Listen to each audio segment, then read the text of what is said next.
No, I do not. Anyway, moving swiftly on. Hello and welcome to the podcast. I'm your host, George, also known as Klaus, and I'm joined by Big Boy George with his beard. How are you feeling? You recovered from your illness last week? Or last podcast? My illness? Yeah, when you were off ill, when we had our guest. You recovered good? Meh. I've been to work about 4 times since then, so I fucking hope so. Yeah, that's fair. So this is kind of more of an impromptu episode because we decided we were having a conversation. Forgot everything. Pretty much. I'm currently suffering from the moment from the infamous virus going around, so it has been a bit of a rush to get stuff ready. But yeah, we will carry on regardless, and we will try and make an episode. We shall does our best. Can you send me the link to our Twitch real quick, George?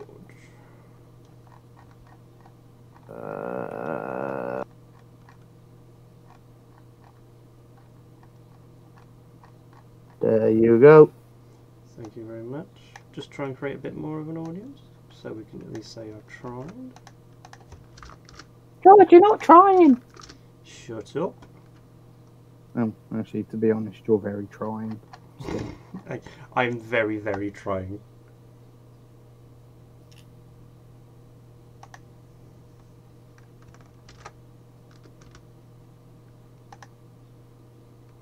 Anyway, yep, we will get on with the episode and we'll start, and hopefully more people will come. Anyway, so today is we're going to be talking about the development of armour and how armour has changed and how we see armour, I think, as well.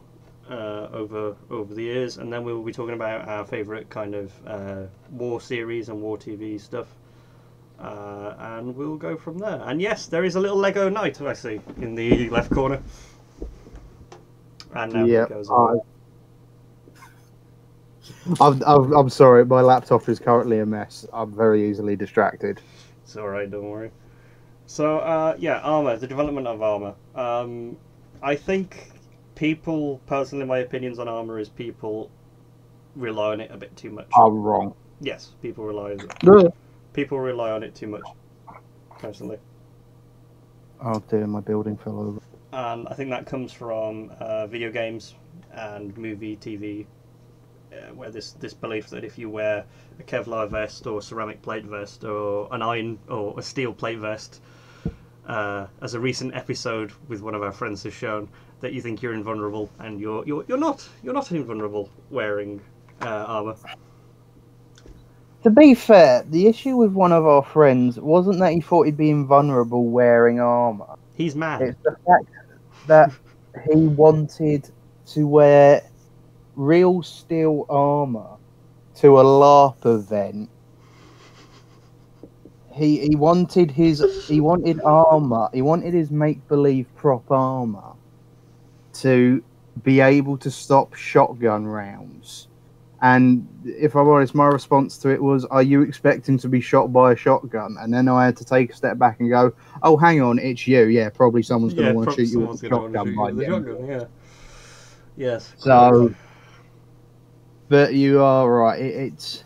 I think the biggest problem is video games have this thing of, especially modern armor, the concept that apart from Call of Duty Warzone, which is quite surprising considering how notorious Call of Duty games are for being not exactly accurate, but it's the whole idea of, in real life, once a proper ballistic plate, a modern ballistic plate, has been shot once, the ceramic part of it is fucked, and essentially you're now just being hit with the full force of a round. The reason modern armor works is because it's steel and ceramic. The ceramic takes the energy away from the round, so it will hit you and not do any damage. After that, when it hits the steel plate, essentially it's not penetrating you in theory, but all of that force is now still going through the steel plate into you, and that can still scramble your innards. We started at 7, Alice. Anyway, yeah, I think the concept of armor affects. Oh, George, it said 8 on the Instagram. Didn't we have a conversation about this? No, it's 7. There's fucking something that said 8. It said 7. You can everyone go check it. It said 7. I've also put a post saying in 15 minutes come and join us. Uno momento. Yeah, go on. Anyway, sorry. It was. I thought I was mental when I saw the message. No, look. Oh, actually, I was going to say if I'm mental, so's bit of Britain. It's not a good fucking benchmark. Anyway, sorry. Anyway, moving very swiftly on. The thing about armor, I think people don't seem to accept, is you sacrifice mobility for protection. To be fair, again, it depends on the armor. There's a Terminal Lance comic, and for those who don't know, Terminal Lance is a thing in the US military where basically you will make Lance Corporal the first enlisted rank after private within 6 months, and then never be promoted ever again. Basically, there's a comic based on it, and the whole idea is some dudes design this modern set of armor that's got shin plates, thigh plates, body armor, arm, legs, proper super duper helmet, a face mask, and they've gone, yeah, this is going to look like some cool Halo shit. And then when it's actually gone to the individual on the ground on the front line, he's standing there going, what the fuck is this? I can't move. Yeah. Like you said, it is a sacrifice in mobility. The thing is, most militaries today only need a chest plate, but everyone sort of forgets about them. I think there is a lot of misconceptions about armor as a whole. I've seen countless people tell me a Kevlar helmet is bulletproof. Yeah. Fun fact, kids. Whereas if you actually look at a Kevlar helmet, there is a sticker inside it that says this is not bulletproof. It'll stop. The shape of the helmet will deflect a bullet if hit in the right way. The same way a knight's helmet will deflect an arrow. However, to be fair, a Kevlar helmet may stop a pistol caliber, but this is the whole problem thing. It may stop a pistol caliber. Yeah. Part of it's a legal thing. Because if you write, this Kevlar vest will stop 9mm rounds. What you've then got is there's some company out that makes 9mm rounds that fly twice as fast. Yes, it will probably break whatever gun it's shot out of. But then whatever company set up that Kevlar will then get a lawsuit. But in reality, Kevlar is not actually strong enough to stop bullets. It's more designed for stabs and thingamajiggy, shrapnel. Yeah. But it's the whole misconception. It's the, oh, well, that person wears a Kevlar helmet, it must be bulletproof. It's like, well, no. But it's basically been decided that a steel helmet that's strong enough to stop a bullet from hitting directly straight dead on is too heavy and too expensive to justify. Like, no one will want to wear that shit. Well, I was just saying, I've obviously in the movies you wear a bomb suit and you're indestructible, and it's. But then again, even a bomb suit, right? Yeah, even a bomb suit isn't steel. It's. I don't know if this is a legend, and I can't confirm it, and I should, but I've read somewhere the only reason that you're allowed to wear a bomb suit is if it goes off, it'll wound you enough that you can survive, or the bomb, when it goes off, it will protect your body enough that you can be identified and given a proper burial. I think that's a lie, but it depends on what bomb suit and what era. A big part of the idea is a bomb suit will not protect you if you're standing on top of the bomb. Yes. A bomb suit is the concept is, even though it's sort of blown out the water by everyone's perception of it, thanks to stuff like the Hurt Locker, it's meant to be if there's a secondary device in the vicinity, or if there's a secondary trigger on a bomb. It's not, if you're standing on top of it, even in a bomb suit. Yeah. It's why it's not completely a movie thing, but it definitely doesn't happen as often as movies will lead you to believe. But it's why ammunition technical officers, which is the British term for an EOD officer, will sometimes go, "No, I'm not wearing the bomb suit." The bomb suit, most bomb suits, annoyingly, are actually designed for use in temperate climates. So when you go to Iraq or Afghanistan, that thing's hot. And because it doesn't actually protect you if you're on top of the bomb, lots of them will decide not to wear it. But the problem is, stuff like Call of Duty lead you to believe that if you wear a bomb suit, you then become the juggernaut and can walk around with a machine gun and take all the fire. But like I said, this is the thing. Call of Duty makes up this bollocks about a bomb suit being the most bulletproof thing on the planet. But then, interestingly enough, Warzone has a new thing. If you get shot, your body armor breaks. You've got to go find new body armor. So it could be that the public perception of body armor is actually going to change because of that. People are going to start to understand that, oh, my body armor is not a bullet sponge. Yeah. So, yeah. It's definitely an interesting thing to consider. Like you said, a lot of it's based on historical armor. Isn't the French First World War Adrian helmet? I have two here. I was going to say, I do have two. Not... This is the Second World War one, and it's French, but yeah. But is that not based off of a firefighter's helmet, which is based on an archer's helmet or something? I believe the Fire Brigade's helmet was based off a Napoleonic courier's. Yeah, and then word in the cavalry. Wasn't that based off an archer's helmet all the way back or something? Something like that, yeah. But then it's the whole thing of it's just that shape. It's the concept of there's not.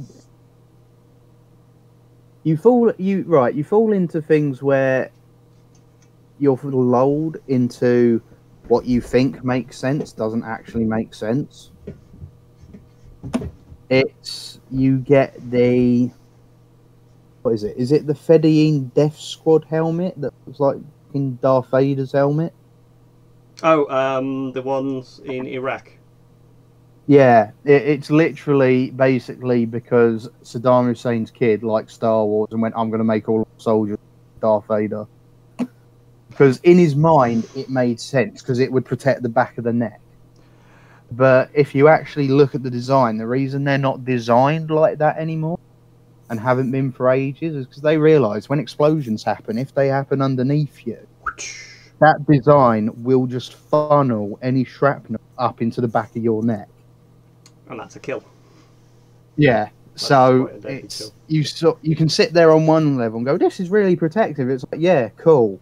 It's really protective if a dude is throwing stones, right? Because in theory, the Darth Vader style helmet would make sense in an older century, because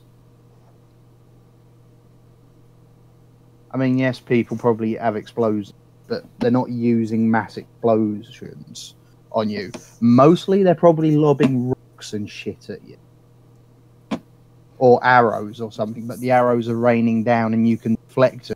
There is a But Darth as Vader war has kind of progressed, medieval kind of helmet. It's yeah, kind of a late 15th century salient helmet. They got yeah, design off the Corinthian helmet, like the same kind of facial structure with the helmet straight down.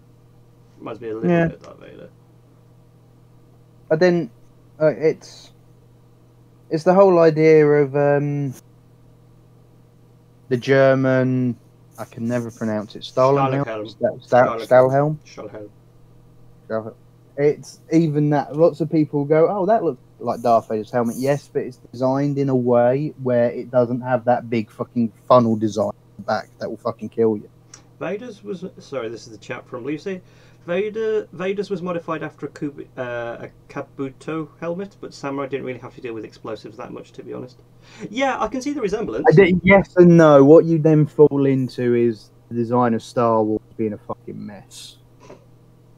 It's Star Wars is part samurai, part Western, and then someone went, we're going to base the Empire off the Nazis. So there's a bit of the German helmet in there. There's a bit of the Kabuto helmet in there. It's yeah. Samurai Nazis. You mean the Imperial armies of Japan during the Second World War? I thought we weren't allowed to take the piss out of nations. I'm not. I'm saying the Imperial Japanese army during the Second World War. I mean, come on. So they were pretty close. Anyway, we're going off topic. Anyway. Yeah, we're getting back on topic. Yeah, Could they run around in white plastic armor? Possibly. Anyway. Yeah, moving swiftly on. Yeah. I'd watch it. Yeah, it's the concept of armor has always remained kind of the same. It's the different effects, the different types of armor. I found personally from my research, I always find armor is actually lacking behind weapon development. Okay, so for example, if I bring out my... This is, for those who don't know, this is called the Saftpanzer. It's a huge steel thing that German soldiers would wear in the First World War. It goes over the shoulders, it goes down, provides protection to the groin, the stomach, and the chest. It was developed in 1917. You would look at this and go, "Oh, that looks like it would stop a bullet." It would. Yes and no. But this is the thing that I was going to say. It would, in the right situation. Yes. Personally, if I was a soldaten in the fields of Passchendaele or the Somme and there was an artillery barrage going on and they made me go out as a sentry, I would want one of these just to keep me alive that little bit longer. It's kind of nice to notice as well, the collar here, I don't know if you see that, is actually rolled up. A lot like Knight's armour. The idea of that is to stop the splash going into and hitting any blood vessels or in my jugular or my jaw, so I have a chance to live a bit longer. Or it's also supposed to design to stop shrapnel. The problem is this armour, within the space of what? The space between the wars, 20 years, give or take, was obsolete. Yeah. Because you then you still have ammunition being used from the First World War, but you've got more what would have been classed then as modern ammunition. Like an M1 Grand, if an M1 Grand fired at me in this, I'm screwed. Or a modern day NATO round cartridge hit me, I'm screwed. Well, even a Second World War 303 round was different to a First World 303 round. Exactly. Yeah, propellants had changed. Yeah, but it's interesting you say that, because if you look at it, you look at the slightly off topic, but sort of on the same topic of armour. It's the British Army sent the BEF in what, 1930, 1938? 1938, I think. They sent them over. Yeah, I was going to say, I was trying to remember when they came over, did stuff. But yeah, whenever they came over with a bunch of anti-tank rifles developed after the First World War, and found they were pointless because, the armour for tanks had been the focus, because people didn't generally wear armor. It was not, the armor is armor. Like we were saying, you've got to. For armor, you sacrifice mobility. If the armor's heavy, you're not going to want to wear it and travel across to fight destinations to fight. So you have to compromise between your protection, your mobility, your strength, and there's a lot of factors with the body armor that are often overlooked. Annoyingly, the reserves didn't let me keep my modern body armor because otherwise I could use that as a demonstration. But it's the whole thing of the modern body armor is modular, so you don't actually have to. It's designed to, I can basically be covered head to toe like the dude in the picture we on screen. Henry II's body armor. But also, fuck off was I ever given all the bits. Because even the army went, no, this is dumb. We are completely aware that none of you are going to wear all of this armor. At most, you might get a turret gunner wearing the shoulder pads, but that's about it. And it's like you said, it's so many soldiers basically found that when they were more specifically being shot at than in explosion, they'd rather be able to run away to something solid to hide behind, rather than last a few more rounds in the open. So armor is still used now. There's different types. There's stab-proof vests, which police use and security people still use. There's bulletproof vests, which journalists use when they're filming in foreign countries, and there's Kevlar and stuff. Kevlar ceramic plates, trauma plates. Bulletproof vests tend to be the same. Now are normally the same as the local militaries, not the military, sorry. I don't know the correct term. Whatever military they're attached to. Yeah, the military grade that they.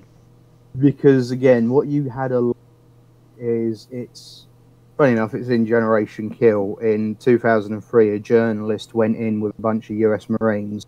And when they said, mate, where did you get your plate carrier from? He said, eBay. And his plate carrier was a piece of shit. And the militaries went, yeah, no, you guys are going to start taking military grade stuff because everything you're bringing is really bad. Yeah. It's, I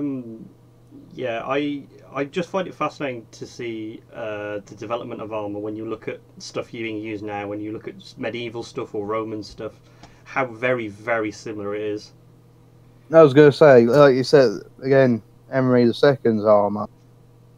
King Henry II of France's armor. Oh. Yeah, I know, I'm just being nerdy because I was like, ooh, that actually looks like a pretty cool suit of armor. I actually quite like that armor.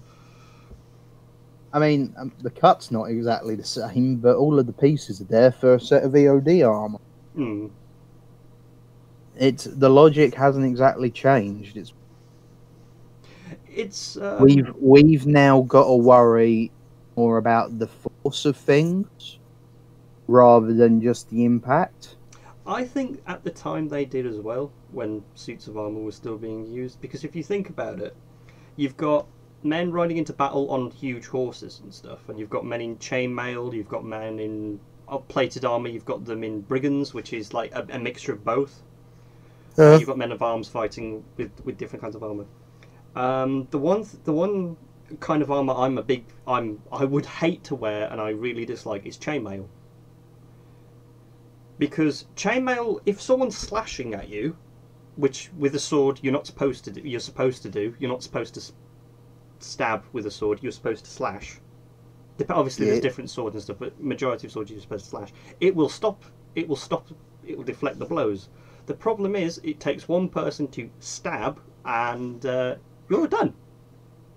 And it's the same with medieval armor. If you have a man in a tin can, as I've often heard knights called, if you have a man in a tin can fighting against you, historically it takes 3 men to take one knight down.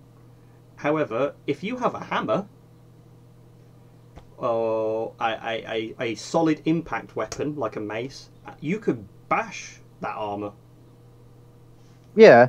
And that is deadly. If regardless of what anyone's going to do, yes, they have padded coifs, as we know from Lindy Beige and other very good historians of the era will know. But if if I'm fighting George and he bashes my arm, yeah, okay, if he had a dagger or a blade, I'd be protected. But you've broken my arm. My arm is now broken, and I only have one arm to defend myself, which gives you more of an excuse to look for those chinks in the armor, which is what knights would do. You would pick apart until you found a nice soft squidgy bit, and then you stabbed. I mean, again, you're not wrong, but my main thing is, since I'm not sure if it would have really been noticed during the definitely the case. What you basically get is you're near an explosion, the shock wave will turn your insides to mush. Yes. Right, even if you're not hit by a single bit of shrapnel. You didn't really have that with the older sorts of armour. Like you said, you're more likely to be hit in the chest with a hammer and have the fucking chest plate cave in along with the hammer. Yeah. And that'll take you out. But it's not a... What you're more concerned about is you're more concerned about not having that sword penetrate. You're concerned about not having that arrow find chink in your armour. Yes. Whereas in modern times, yes, part of it is we don't want you to be hit with shrapnel.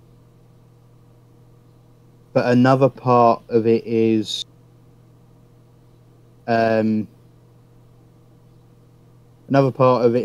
essentially what can we do to mitigate the shock?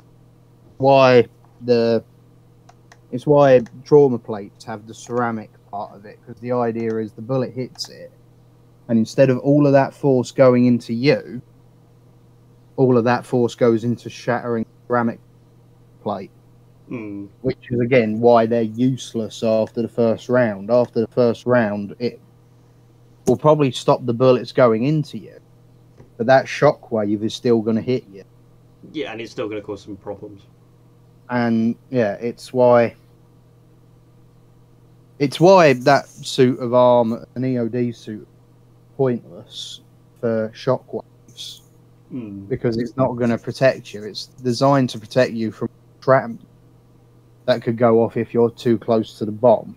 The best way, a while ago I was researching to do a script about an educational script on armour for the First World War, and the British Army I think had three categories they classed armour, which was soft armour, hard armour, and then I can't remember what the middle one was called. It started with M. I'm going to go for medium armour. It wasn't what it was, but it was. And the category was hard armour, solid steel plates, like a tank. You're stuck in one position, like my German sniper armour. You're stuck in one position. You're relatively well armoured. There is some gaps, but you're less likely to be hit there. You've got good strength. Because bearing in mind with my sniper armour, if I was a sniper, you'd also have the sniper's plate and the Stalag helm, which you'd wear on top. No, the sniper's plate, face shield, sorry, covers the entire face and has a buttstock exposed just there, so you can put a shoulder in, as does the thing there. So that's very hard armour. It's going to take a lot to get you down. Yes, one lucky bullet, one lucky piece of shrapnel will hurt you. Oh, yeah, but the problem with that armour, shockwave. Is, yeah. It's the whole thing of, because the ammunition was moving at a slower velocity. Because the whole thing is how fast. The whole thing with bullets throughout time is how can we make them go faster without making bigger bullets. So whilst there's a shockwave, it's a smaller shockwave. Is the essential part of it. Yeah. So it's still effective, but it's why, like you said, it's why that armour was acceptable for the First World War, but not for the Second World War. We want bullets to go faster because, sorry, this is the chat from Bitterbritta. Why do we want them to go faster apart from snipers? The idea is if the bullets go faster, they're less likely... They do more damage. Yeah, they do more damage. They will also go straighter, they will also go further. The ballistics on them are easier to calculate. Yeah. Fast is good against arc, pretty much. Yeah. Admittedly, with basic ballistics, you also need a barrel length to go with it. But it's so-so. Yeah. You can have a pistol with a 50 caliber. It's not going to go very accurately, but whatever the fuck it hits, it's going to down. Or you can have a 2 meter long barrel sniper rifle with a huge ass, and that thing will go straight to... Let me give you an example of why faster's better. Well, not all the time, but faster in force, faster in force and impact. During the medieval period, as I'm sure a lot of people know, the longbow. Britain was famous for the longbow. Hurrah! And it could go through armor. It could penetrate armor. Actually, historically, yes, the longbow could pierce some kinds of armor, but only if there were absolutely lots and lots and lots of them. The longbow is kind of the machine gun of the medieval world, as strange as that seems. If you have lots and lots of men firing arrows down onto you on a horse and you're in a tin can, those arrows are going to find lots of spots on you to go through. There's cases of French knights being pinned physically to their horse by arrows. And now that isn't just one arrow coming at you, that's a swarm of arrows. That's a lot of men firing a lot of arrows effectively at you. Correct? I know you've got awfully different heads for the arrows and stuff, and however armour at that time adjusts, so it comes slanted, so they skim off, they fly off and bounce off you. That's the history of medieval armour. However, you then introduce something like the crossbow. Now, the crossbow is actually really, really big in military weaponry because A, it's still used today by some special forces for their suppressed weapon. The crossbow has good impact force, and it has more force than an archer. It's so much so it's actually tried to be banned because it's considered an unfair weapon. If you fired a crossbow at a fairly decent range, a fairly close range with a man in a can, it would go through the armour. It could be sloped anywhere, it will go straight through it and it will pierce it. That's why the crossbow was kind of adopted more. We didn't adopt the crossbow because we preferred, longbowmen. We did take crossbows, but not as much as other European powers. But it's why you see more people, more nations adopting the crossbow, is because it'll actually go through the armour of a knight. Where we relied on wave after wave after wave of arrows. A big part of the thing between a crossbow and a longbow. Crossbow is more powerful but shorter range. Longbow is, to be fair, it's probably as powerful as a crossbow at that shorter range, but it's definitely not usable at that short range. Also, to go into the chat bit, someone mentioned, which is why the 5.7 is so good, talking about bullets. 5.7 is weird because 5.7's weird sort of intermediate caliber. It's why it's good in the pistol.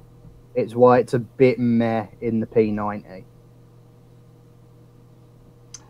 Speaking of magic, from the same person who put that comment, imagine travelling back in time to fight a knight and you have the strap on. Fucker doesn't even see it coming. So in the English Civil War, there was a dude with a gun. There were dudes with guns. There was a lot of dudes with guns. There was a dude with a modern gun. Just a Fuck off. No. The breastplate you see on the knight in front of you was still being worn by horsemen, and it was still worn by horsemen or a similar design to that up until just after the First World War, because you've got the French cuirassiers who were still wearing the same kind of deflection armor. If you look at museum pieces, surviving pieces, you will see at the bottom of the plate there's a dent from an impact. What would happen is if the armourer had made it and he was a good armourer, he would actually load a pistol up and shoot at the armour from about 20 metres or so to prove the armour would take a musket ball. It's why when you look in museums and stuff, there's always a little dent on the side. It's kind of like a proof signature, a proof stamp that the armour could take. Proof that it's good enough to actually take a round. Yeah. So that just reminded me of it. It is worth noting that I know we're talking about you got to remember that a musket ball is definitely not as fast as a actual bullet. Yes. I know that's basic stuff, but it's worth pointing out because everyone tends to get a bit confused. Unless that musket ball's inside an artillery shell, in which case it's going even faster. Yeah. However, a reason the armour survived for so long, basically, specifically in the cavalry, is partially tradition. Because everyone was sort of still thinking, yes, when our big armies fight big armies, our cavalrymen will be going at each other with pikes and bollocks. Sabres. Yeah. And the armour would work against the pike because it would deflect the pike. The problem is, when the dude's standing there shooting at you with a fucking gat, you're a bit bored. Yeah. Also, I keep forgetting. I'll change it next week. Don't worry. What have you done? Just for also reasons, you never change the name of the stream. Yeah, I know. I change it on the channel. I forget to change it on here. Things have been going bad recently. Just. George, you turtle. You're not doing your job. Yeah. But yeah, it's some innovations in armor. There's I'm sure George, you're aware of this. The chat maybe not. Silk armor. Silk body armor. Yep. Yeah, you're aware. Fun little story.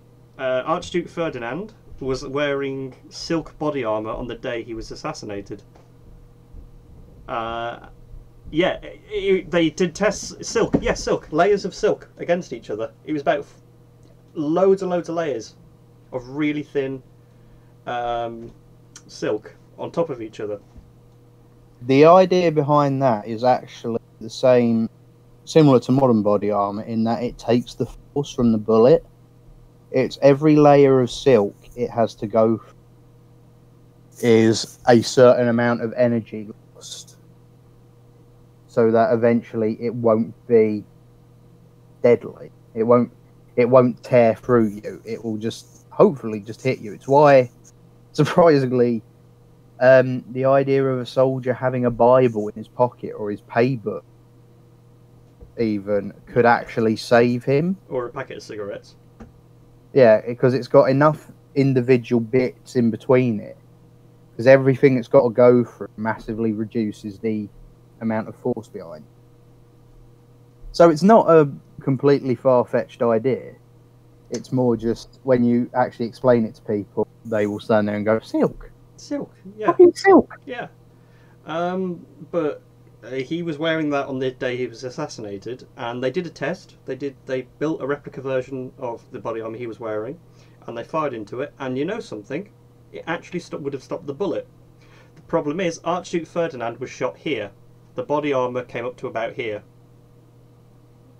Like, it covered his chest, but not his neck. He was actually shot in his abdomen, through his throat, which wasn't protected by body armor. But imagine how different the world may have been if that had stopped it.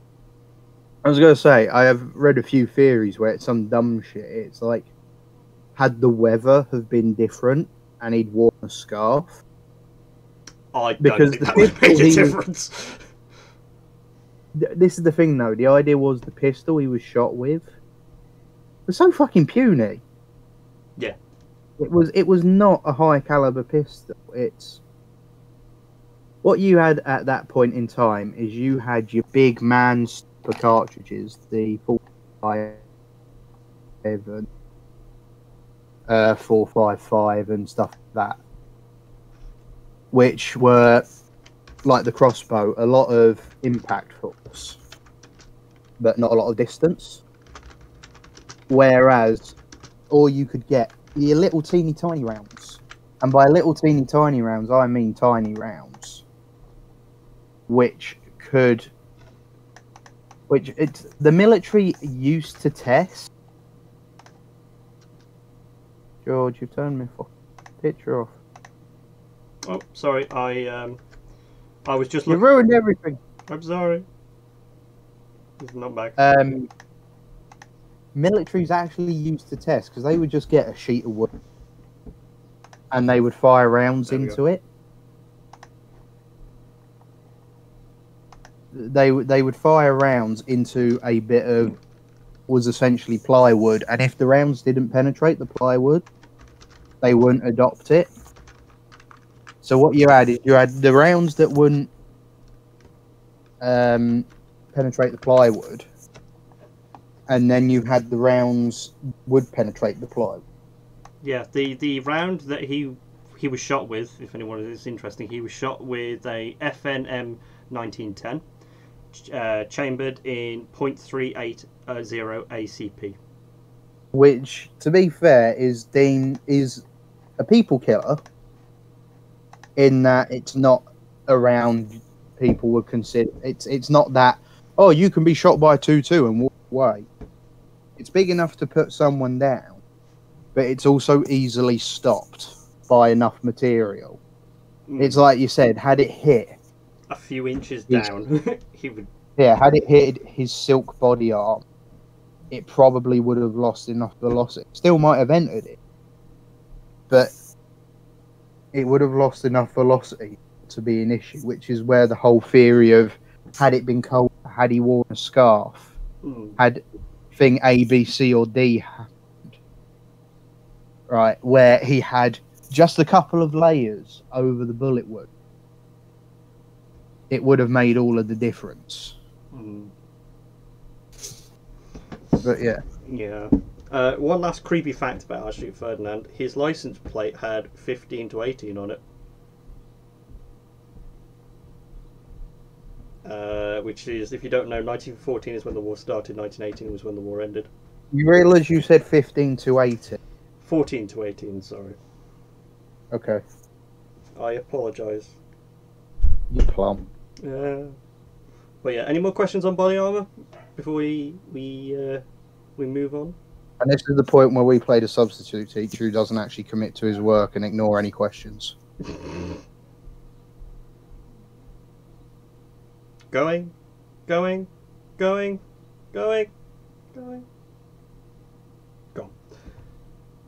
If you have any questions, now's the time. If you don't, then I'm going to move on. As soon as we move on, some dickhead's going to question. Goodbye, armour. Okay, we're moving on. No advert today. What's your favourite? My favourite armour for me has to be the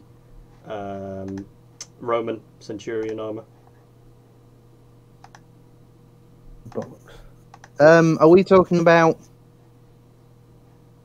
Right, personally, my favourite armour is really fucking nerdy. It's a thing called an AR-500 plate, because it can actually stop a 50 caliber round. An AR-500? And it's got the correct... Yeah. Bloody hell, I've just seen it.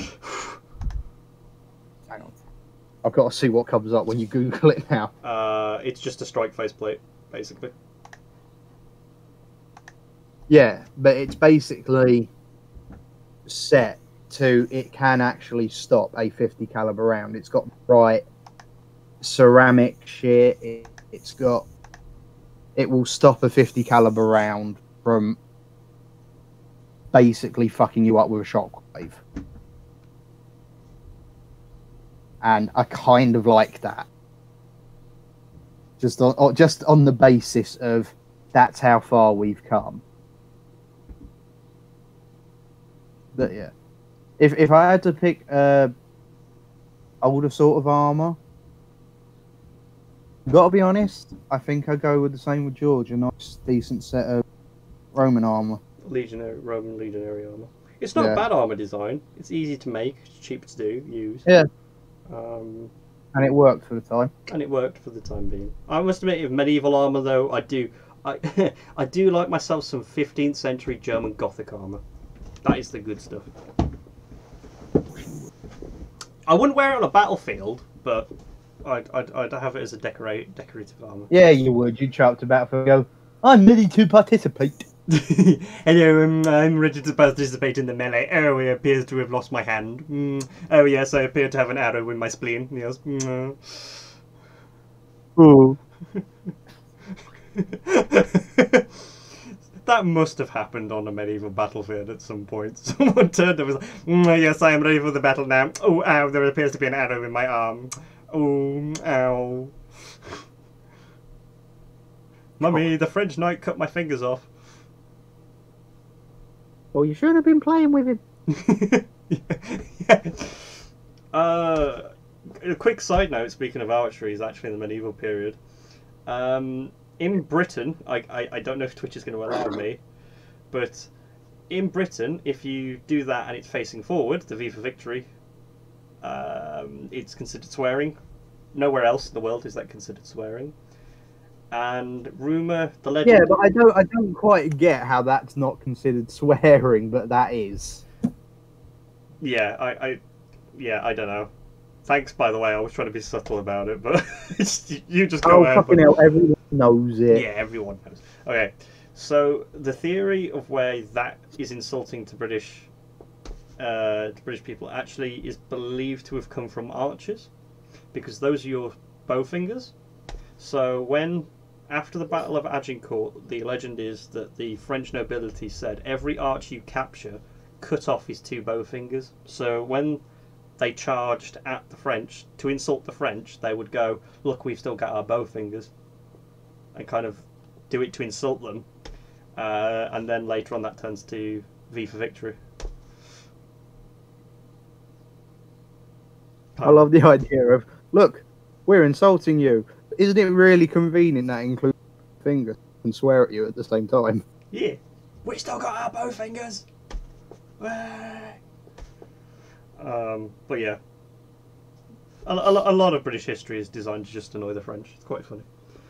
As is German history. Yeah.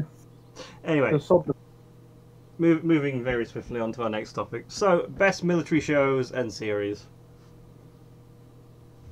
Now, TV and film get a lot wrong about the military.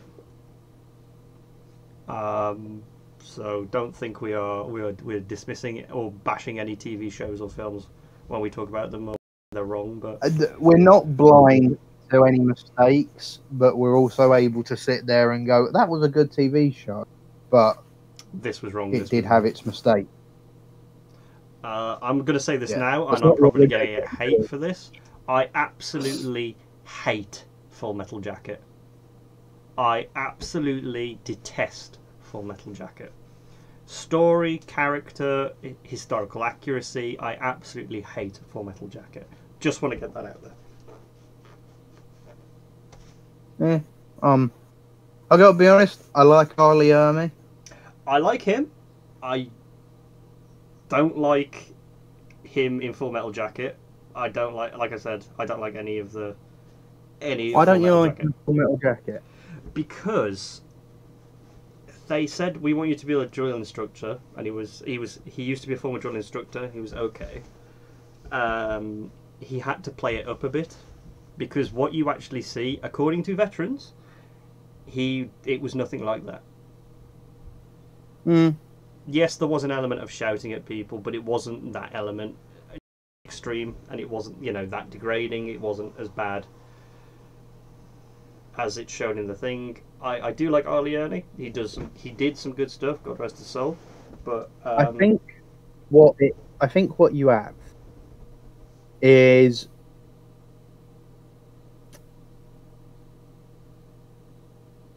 I don't like Stanley Kubrick director's films name. though, so I'm a bit biased Right. as well. Stanley Kubrick, that was it. I could not remember his name. I don't know why, but my Ryan went to Stanley Tucci, and I don't even know if that's a real person. Stanley Tucci. Basically, from what I understand, is the way he basically went about it is this is what I want my drill. Yeah. And what it essentially is the drill instructor tirade that drill instructors do, but don't do 24/7. Yeah. He wanted 24/7. I'm not necessarily defending it. It's more the fact that I'm more than aware that basically the director will stand there and go, I want this thing, and it will affect how shit goes. Yeah. Yeah. George, what's your top 5 then? If you've got 5. I'm not sure about top 5. We were talking about this before. Generation Kill is 100% on the list. Yeah. Generation Kill. And I think it's quite high up the list. Hurt Locker can fuck right off. I haven't watched Hurt Locker, so I can't judge. I've got to be honest, I'm looking at some DVDs next to me and hope. Do you want me to go first and then you can disagree? What you think of yours then? I think I've got to say I'm a big fan of Sharp. However, what Sharp sort of has is, again, we were talking about this before, Sharp suffers from being made by ITV in the 90s. Right, and now I'm watching it on the super duper remote HD version. Yeah, you can. So I can now spot that the same stunt guy has died 3 times in 5 minutes in various different uniforms. Yeah. I can now spot that heavy use of fog is hiding the fact that they only had 100 people to play a regiment's worth of several thousand people. It's it's stuff like that. It's also, I'm able to sit there and go, hang on, Harry Price is in Sharp's Waterloo, but was he not killed off in Sharp's? He got better. Sharp he got killed in Sharp's Siege, mm-hmm. And then he comes back because he didn't die in the books, but they decided to kill him off in the TV show. He got better. Yeah, it's. You get moments of, oh, hang on, where did half of Sharp's chosen men go? Oh, they just didn't come back. Why? Because they're actors and had other shit to do. Yeah. But I still like it. It's still quite good. It's got enough historical accuracy. Right. It's got enough historical accuracy, not as books, but it's got enough for me to be able to sit there and go, oh, I'm actually curious. I want to thing up and be able to type in something that happened in Sharp and not be met with, no, the event was made up. Sort of thing, which is maybe not a quality bench for productions, but it's definitely not a bad one. It's all of it's based in historical reality. It's got decent costumes. It's half decent attempts at getting things right. It's it's basically, it's not terrible, but it suffers from old age, essentially. Yeah. My top 5. Number 1, my absolute favourite. I know we've got some German listeners, so I've got to say this in its German name. Is Generation War. In German, it was Unsere Mutter, unser Vater. I probably butchered that. Sorry. Utsamutsa is what it sounded like you said. Unsere Mutter, unser Vater. Where it's following 5 friends through the Second World War, and you find out at the end. It's, I know, the Germans in chat have already... Unsere Mutter, unser Vater. Yeah. Alright, I've already butchered that. Yeah, so I'll put a link down the bottom of how it's supposed to be said for the YouTube stuff. But yeah, that's my favourite. Especially when all you hear screaming is Wilhelm! Wilhelm! Yes, that one gets a guy. Unsere Mutter, unser Vater. Yes, something like that. Yeah. I haven't done German for a while. Yep. That's my absolute favourite. Followed by Generation Kill, which follows 1st Marine Recon Platoon in Iraq in 2004. Jesus Christ, man. 2003? George! You butchered that completely.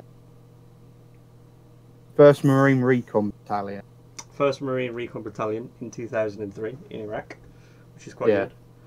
3rd favourite, I think Sharp. Yeah. 4th favourite, Deutschland 83. That's quite good. That's more of a spy than military, but they are very close. They are very, very closely knit. Have you watched Deutschland 83, George? Really good series. I know of it, but I've not. I need to watch the 2nd series of that, actually, because they're so good. And my kind of last favourite is, and I know I'm going to get some shit for this, Hornblower. Horatio Hornblower. Yeah, you're not a fan of Horatio Hornblower. I'm a fan of Sharp and Horatio Hornblower. I rate Sharp higher, though. It has a special place for me.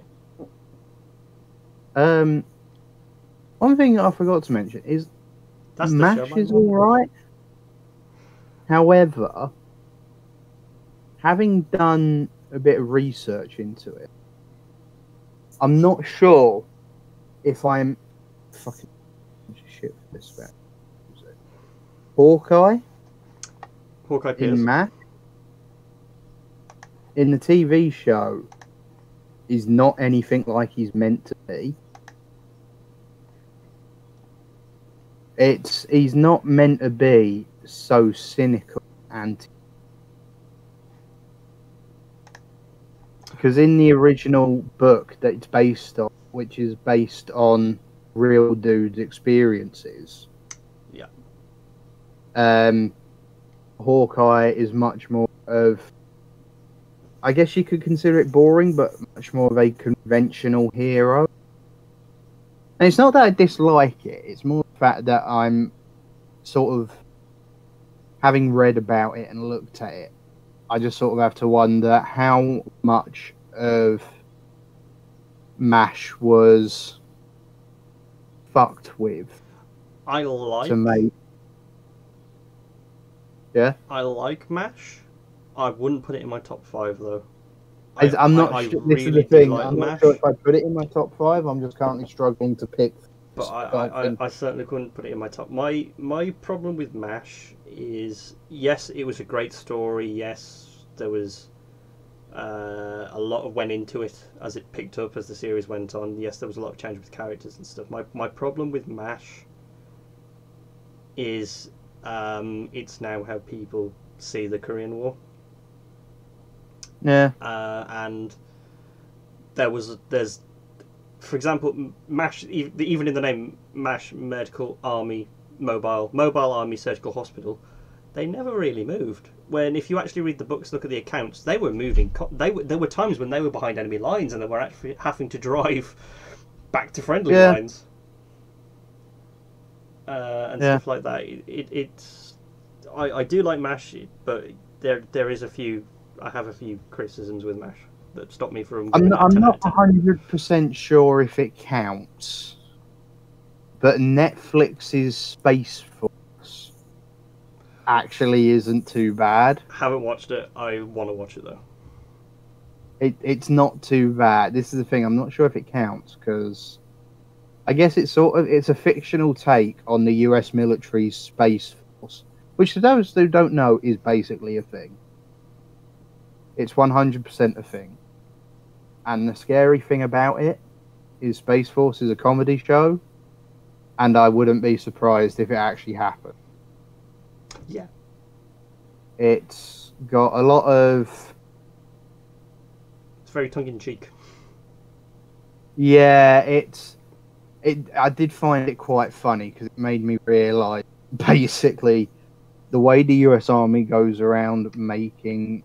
US military goes around making new branches is it literally just chops whole elements off, because the US Air Force is literally the US Army Air Force just separated from the US Army, and Space Force is literally NORAD separated from the US Air Force. Mm. So it's definitely interesting. Yeah. Chat says, what about Hogan's Heroes? I haven't watched Hogan's Heroes. I looked briefly to try and find some episodes to watch. I haven't. I've had references from it thrown at me, but I know some of the history behind it. Some of the characters in it are actually quite interesting. Their lives are quite interesting for what they did in the war. Yeah. Oh, can I just dip in a little bit of movie trivia? Sure. So, have you watched Bridge Too Far? I have. The German commander who plays as the general in that in the Second World War was actually in the real life SS in the Second World War. Well, he got dismissed and put in a punishment battalion though, because he was asked to execute 2 American medics.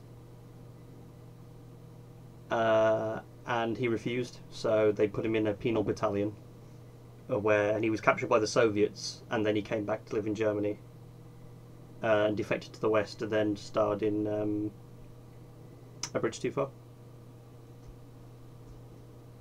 I always thought that was interesting. Yeah, it's pretty interesting. It's when you realise. Yeah,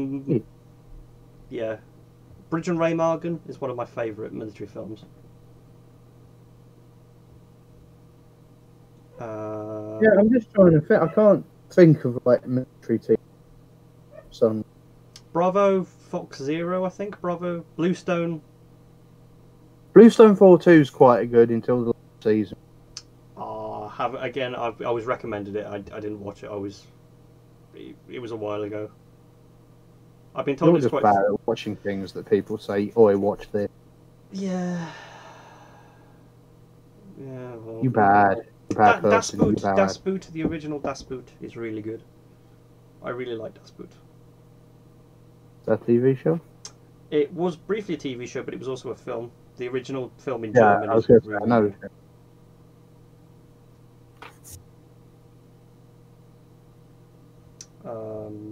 I'm trying to think of an absolutely abysmal one that I absolutely hated.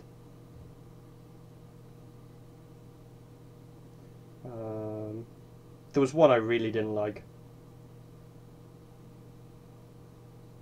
Military TV shows. Oh, Girl was fucking terrible. Strike Back was meh.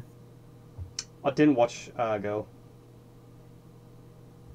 It wasn't great. It didn't look it. That's why I stayed away. Right, to be fair, its military aspects weren't bad. It's just everything else in between. It's the problem of they introduced like a fucking love triangle, and I'm sort of sitting there, and somehow this love triangle got this huge fandom. Oh, the captain is like the best person ever, and I'm sitting there going, "Hang on, Same, Lucy. Same. That captain is committing fraternization, right, with an enlisted medical personnel." Right, here are reasons A, B, C, and D do this, And oh, he gets hurt in a later episode for the exact reason this is not meant to happen. And everyone still sits and goes, "Oh, it's so romantic and love." It's like, no. No. It's, you could have made it a lot more. Because don't get me right, I am very aware that in the British Army, people sleep together. I know you're not meant to. Yeah, people do it anyway. But it's the fact that they threw in this weird captain romance. And again, I'm just sort of, they're going, fucking why? What could have been an actual interesting story? Like, part of the story is really interesting. It's about this girl basically throwing off her fucking shitty home life and joining the army and actually it's really interesting. Then it's a weird love triangle where she starts shagging the captain who's in a marriage and one of those. Yeah, like I said, it was. Oh, this is interesting. Oh no, it's one of them. And it's a shame because it could have been really good. Oh, another. This is a very old TV series, and I know, George, you're going to go ugh at this. Anzacs. I quite liked Anzacs. Yes, they got a lot of stuff wrong, but I did enjoy Anzacs. It's the one where we had Crocodile Dundee in it. Yeah. It's on YouTube if anyone is interested in watching Anzacs, and I liked Anzacs. Anzacs was really good. No, I was going to say, I had a feeling you wouldn't like Anzacs. It's not that I don't like it, it's just... I watched Gallipoli as well. That's not the film, the TV show, to commemorate the anniversary. That was quite good. It's cheap at some places. You can tell it's a TV show with a low budget at some places, but it's quite good. Oh, right, a bit of a random one. Go and on. I know you're going to hate me for this. Go on. The weird bits of the Young Indiana Jones Chronicle. Oh, no, no. Right. Mostly because it actually shows light on some of the weirder bits of the... It's got lots of problems. Yes, there is a younger Indiana Jones. Is when he joins the Belgian army and fights in the First World War. But this is the thing. It's the thing. The Belgian army bits are actually quite interesting, just on the basis of the amount of people I've spoken to who went, I didn't even know Belgium was in... I've literally spoken to people who told me they didn't know Belgium was in the First World War. Were these British people? Yeah. Ooh, that picks a raw They didn't know spot. Belgium was in the First World War until they watched the Young Indiana Jones. But it's... Admittedly, it's got some weird production values where it's got Germans with flamethrowers in 1960s fucking... Hazmat suits. Hazmat suits. Oh, and the Teutonic Night Charge as well. Yeah. But then it's also got pretty fucking perfect Belgian military uniforms for various points in history. It's actually got a really interesting view on not view. It's got like really interesting random bits on actual military intelligence shit. It's got a bunch of great actors in it, which is weird. It's got fucking John Pertwee, the third Doctor, in his last ever role as a German general, and it's played actually brilliantly, and it's really weird. But like I said, it's got some good moments and it's got some shit. Yeah. But it's those good moments that I will sit there and go, actually, pretty good.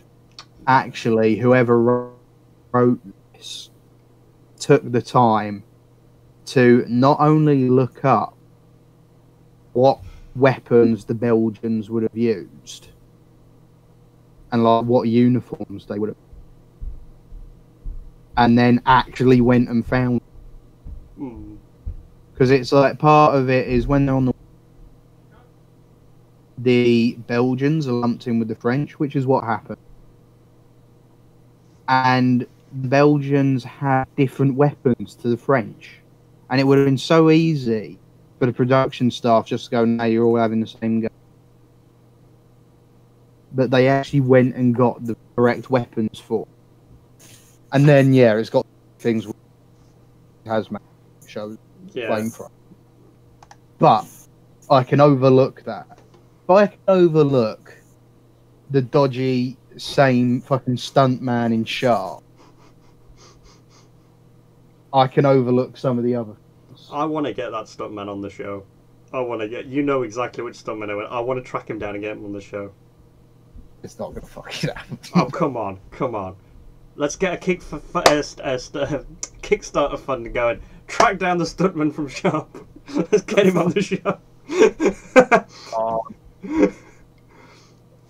I want Hobbs. I want Hobbs. I want Hobbs.